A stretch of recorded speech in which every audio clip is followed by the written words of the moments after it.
This lecture is on propositions and sentences, and we're kind of continuing looking at the philosopher's toolkit, the conceptual tools that philosophers use before we start looking at the deep, interesting philosophical issues that we'll be covering in this course, such as free will, mind, existence of God, our knowledge of the external world. So we're going to look at a very important distinction today between propositions and sentences, and what are the various features of each. And it will become apparent why this is important as well as interesting as the lecture proceeds.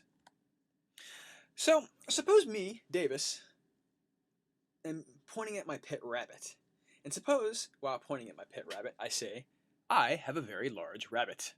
But suppose also that my friend Terence, also pointing to his pet rabbit, which is different by the way, suppose Terence also says, I have a very large rabbit. So here's a question for you.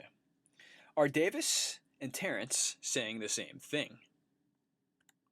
Well, on the one hand, Davis and Terence have both said the same sentence. That is, they both uttered the string of words, I have a very large rabbit.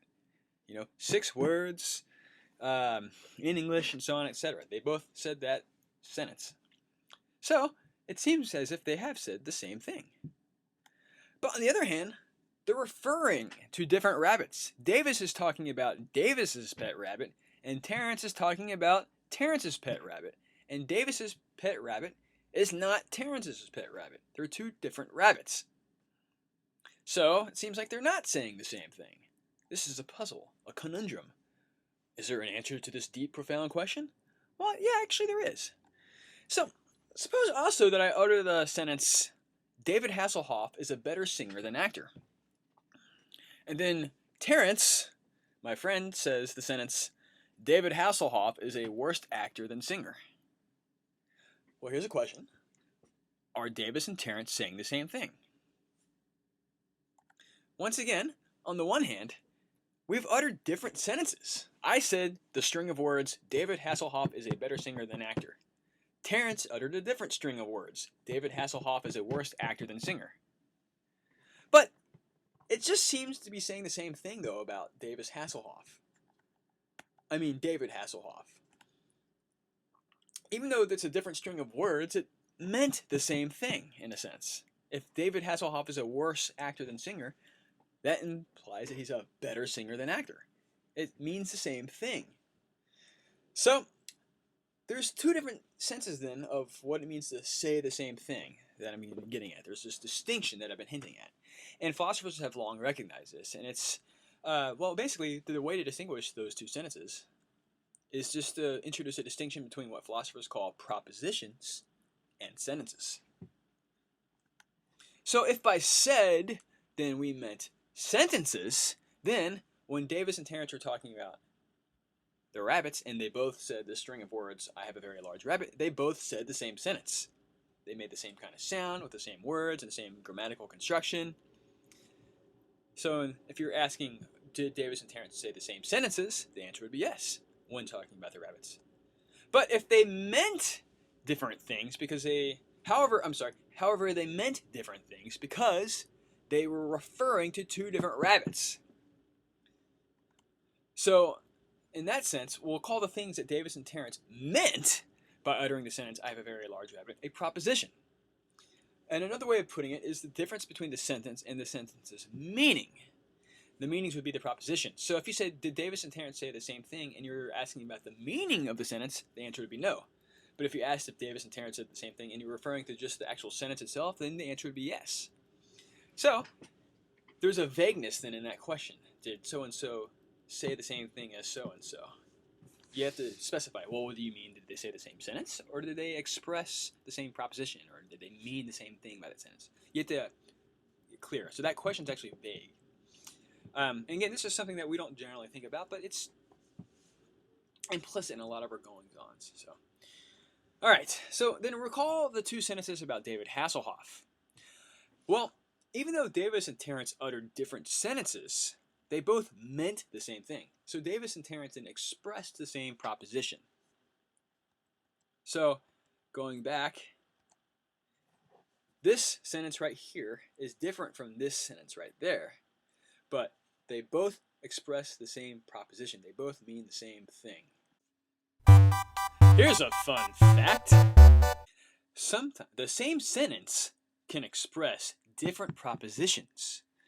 So Davis could say my toe hurts, and Terrence could also say my toe hurts. And those two sentences, which are the same, would be expressing different propositions. And here's another fun fact. Different sentences can express the same proposition. For example, take the English sentence, it's raining, and the German sentence, es regnet. While they're both different sentences, different words, different letters, different languages, they both mean the same thing. By the way, these fun facts might show up on a quiz. So notice, if someone asked you to report what Davis said, it would be unclear if that person meant for you to give the exact words or the proposition Davis were expressing. So like I said before, it's important to get clear on what people mean when they ask the question, what did so-and-so say? So here's a real-life example. Your German neighbor says es regnet. You turn to your roommate, who speaks German and English, and you being an English speaker ask, what did our neighbor just say? In this case, what you want is the proposition that your neighbor expressed in German. And so, if your roommate responds, he said that it is raining, your roommate would have responded correctly. So, like I said, we all know this distinction, and when we travel in the foreign countries where they don't speak our language, we're kind of making this assumption all the time. We know this distinction. So. This leads to an important point, though. In philosophy, we'll indicate the proposition expressed by dropping the quotation marks and using a that clause. So, if my roommate says es regnet in German, and I turn to my other roommate who speaks English and German and say, what did he say? And my roommate is going to report the proposition versus the actual string of words, my roommate would say, my roommate said that it is raining. Both Davis and Terrence said that David Hasselhoff is a better singer than actor. So that's just a key. This is what philosophers do, and we'll be doing this throughout the semester. So in summary then, the same proposition can be expressed by different sentences, and the same sentence can express different propositions. Well, let's discuss briefly some important differences between sentences and propositions. We'll start with sentences. Sentences are uttered. That means they're spoken, said, written, whatever. They're written on ink, on paper, typed, they're on chalk.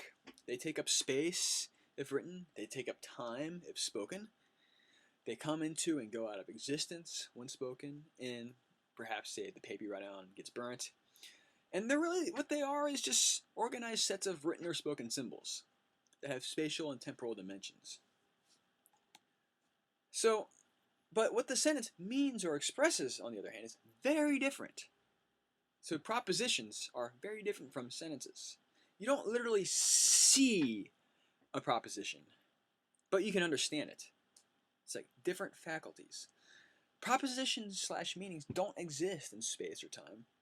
They don't go into or out of existence, unlike the ink on a paper. So they're very different.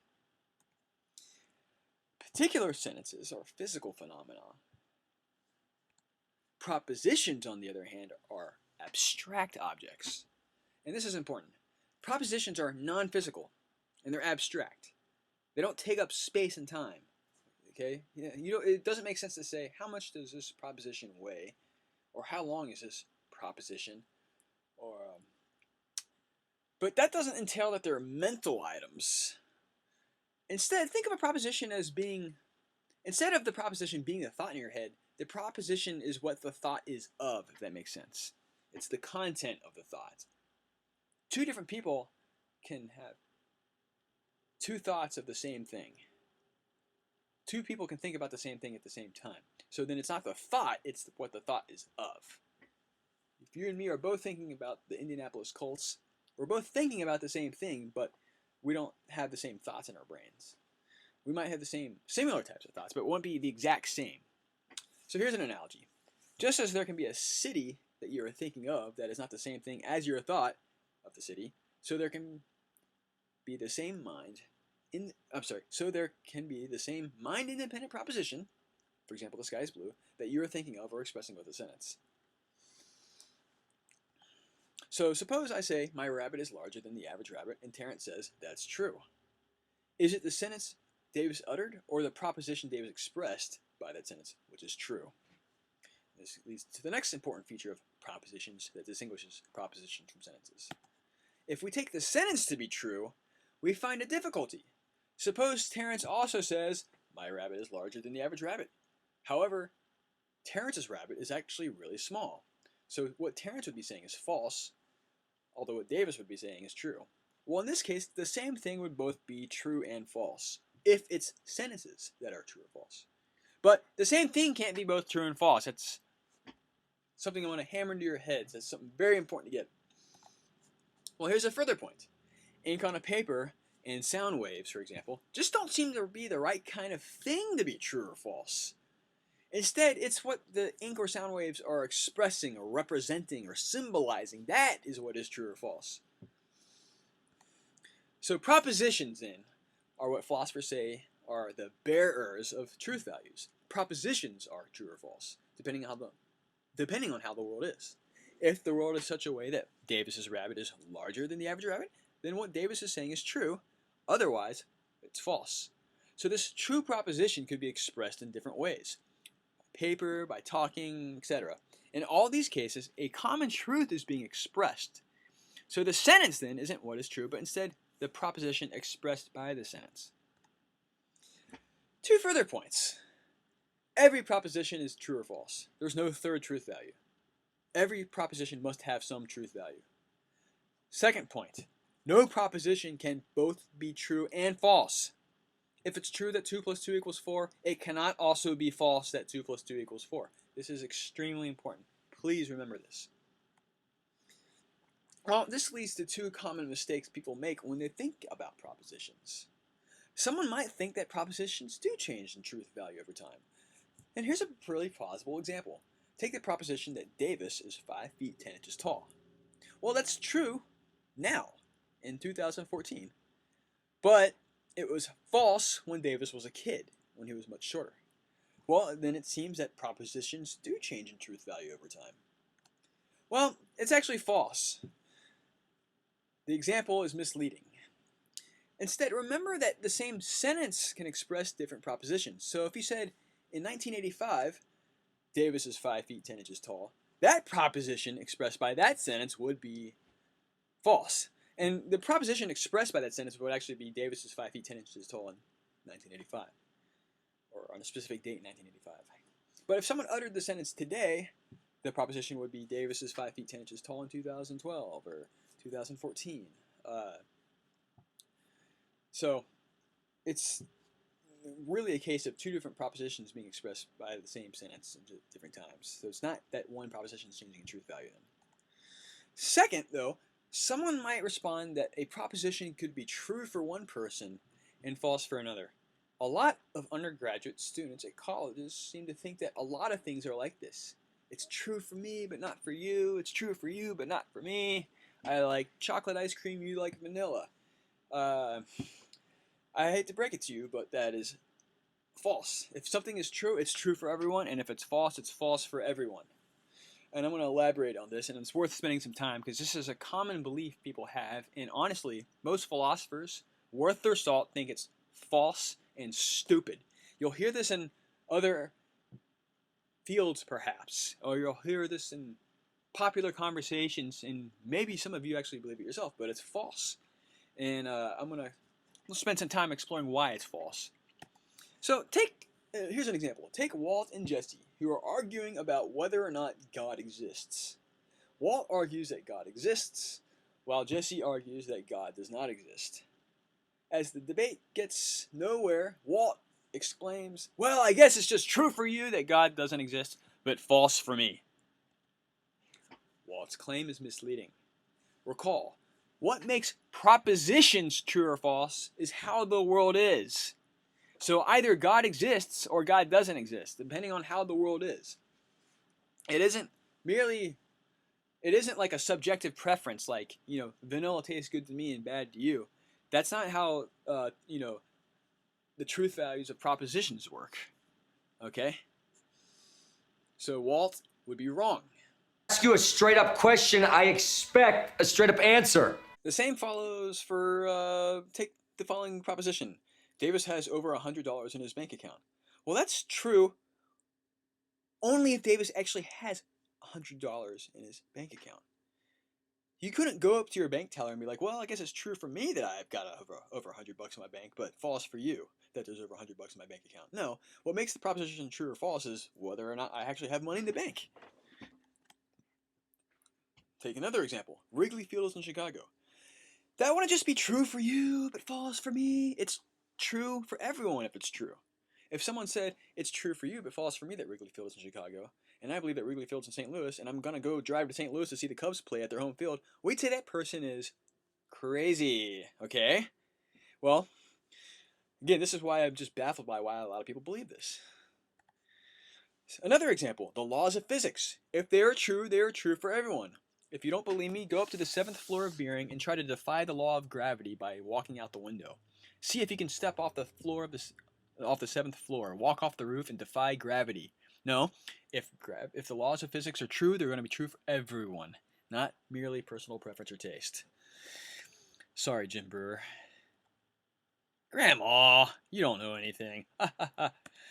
Another common mistake. Take the debate between Jose and Catherine. Jose claims that Heinrich, his dog, is a good watchdog, and Catherine denies that. Real quick fun fact. My advisor, Jan Cover, wrote the Intro to Philosophy textbook that we're using, and Jose is one of his actual professors, and I think Catherine was Jose's wife, or maybe another professor, so that's not that fun of a fact now that I think about it. But this Jose was a really peculiar guy. I've heard tons of interesting anecdotes, and maybe if I remember it, I'll tell you by the end of this lecture. Disregard everything I just said. Let's go back. So take a debate between Jose and Catherine. Jose claims that Heinrich, his dog, is a good watchdog, and Catherine denies that. Well, it might be that they're really arguing about the proper criteria for being a good watchdog. And if that's the case, then they're not really arguing over the same proposition. Instead, their disagreement's merely verbal. What they need to do then is get clear on the criteria for being a watchdog first, before determining if Heinrich is a good watchdog. If they actually agree on the criteria for being a good watchdog, and they still disagree, then, well, only one of them can be right. This is important again. In a genuine disagreement, if two people disagree, they both cannot be correct. It can't be that the same proposition is true for one and false for another. That is all. Oh, wait. So instead, at most, one person believes a proposition is true and the other believes that the proposition is false. So we can't say it's true that Jose believes that Heinrich is a good watchdog, while it's false that Catherine believes Heinrich. So we can say it's true that Jose believes that Heinrich is a good watchdog, while it's false that Catherine believes Heinrich is a good watchdog. But the proposition is itself either true or false, independently of what Jose and Catherine believe. The end.